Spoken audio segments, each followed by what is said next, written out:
The 2024 IMSA WeatherTech Sports Car Championship schedule was unveiled last weekend at Road America. There are several notable changes, starting with Lime Rock Park disappearing from the calendar, but there are hopes for IMSA racing to return in 2025 after a year away.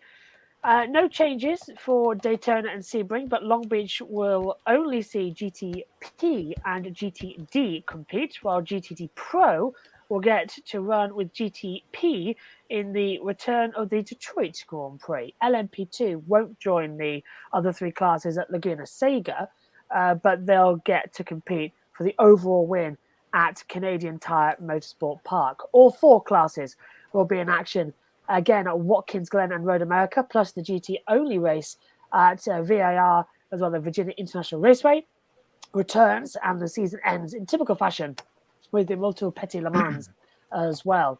One of the biggest challenges is the addition of a fifth race in the Michelin Endurance Cup with a 6-hour endurance race at Indianapolis. Now, this year's Battle of the Bricks is only a sprint race, 2 hours and 40 minutes long. However, most people are upset about several major clashes, with other sports car racing series around the world. The IMSA 2024 schedule will conflict with the 6 hours of Imola, clashing with Long Beach, 6 hours of Spa, clashing with Laguna Seca, and 6 hours of Sao Paulo, clashing with Canada in the FIA World Endurance Championship, including two crown jewel events. The 24 hours of the Nürburgring clashes with Detroit, and the 24 hours of Spa clashes with Watkins Glen. The graphic courtesy there of IMSA. Jonathan's back with us on the show now, starting with Kobe, though. What are your overall thoughts on the 2024 IMSA schedule, and how unfortunate are these major clashes? I'll start at the top where you mentioned about Lime Rock Park. That come to a complete shock to many, because if you watch the GT only race at Lime Rock just a couple of weeks ago, it was a packed house. You had so many fans there. Lime Rock is always a very popular destination on the IMSA calendar. It was a major surprise to see Lime Rock disappear from the schedule. But as you said, it seems like that both sides are hopeful that it'll just be a one-off year where the IMSA is not at Lime Rock, and in 2025 they can hopefully return, because that's one of the classic IMSA tracks on the schedule, and it'll be disappointing to see it go away for 1 year. And I do think it's interesting that the LMP2 class is going to get to compete for an overall win at Canadian Tire Motorsports Park. That's something we really haven't seen yet with the IMSA schedule. Yeah, but for the most part, not really many changes on the IMSA calendar. Indianapolis is going to be a 6-hour endurance race next year. I know Roger Penske's really wanted a major endurance race at this track for a while now. Now he's going to get one, a 5th round of the Michelin Endurance Cup. And I guess when you're adding another endurance event, people start to wonder about costs going up and all of that. It seemed like for the longest time that 4 endurance races seemed to be a good number. Adding a 5th endurance race, we'll certainly be paying attention to the cost there. But the elephant in the room, as you mentioned, Josh, the clashes, absolutely hate to see those happen. I know in some cases, they're just unavoidable. And I was reading an article with Sports Car 365, I believe it was Porsche and BMW, who were the ones who have been most vocal about being upset over these clashes, because their resources, could be spread thin across the globe. And then you have your factory drivers who will be competing in these events, but you also want to have them in the 24 hours of Spa and 24 hours of Nürburgring as well. So with these clashes now, you may not be able to have all your best drivers in these events, and then the drivers and the manufacturer are going to have to pick and choose, like who races where and misses out. Yeah, but unless they make some changes to the schedule, whichever series decide, if any of these series decides to make a change to the schedule, I really wonder what's going to happen next year. I just know that these clashes really left a sour taste in a lot of people's mouths. Yes, not good. And IMSA has a habit of, and have done for quite some time, getting their schedule out pretty early this kind of time of year. It's always at Road America, where they were last weekend, and they get their schedule out for the next season. And their dates don't change. There's no NFL-style flexing of dates. Once the calendar's out, when the race is. They like date equity. That's the phrase that's always bandied about.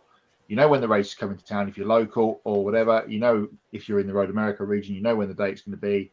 VIR has been staple for a fair few years now. Shame to see Lime Rock going away, as you mentioned, Kobe. It's going to be interesting to see what the FIA do or not do, because they surely they'll have to do some jiggery pokery with the WEC schedule, but then everyone wants to stay away from Formula One and Formula E. And Formula E as well, which is there's a gentleman's a good point, Josh. There is an agreement between WEC and Formula E not to clash, but everyone wants to stay away from Formula One. But when Formula One's running on 50 weekends out of 52, or so it seems, then there is going to be inevitable clashes. And I love a good calendar release.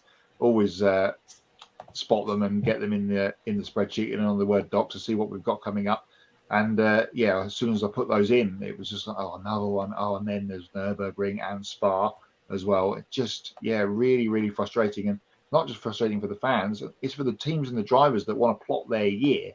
These guys are the guys making money from this. And if they can't get the rides and things like that, it really does take a toll on them, these pro factory drivers. Adam says Lime Rock always hosted an IMSA GTP series race on Memorial Day weekend.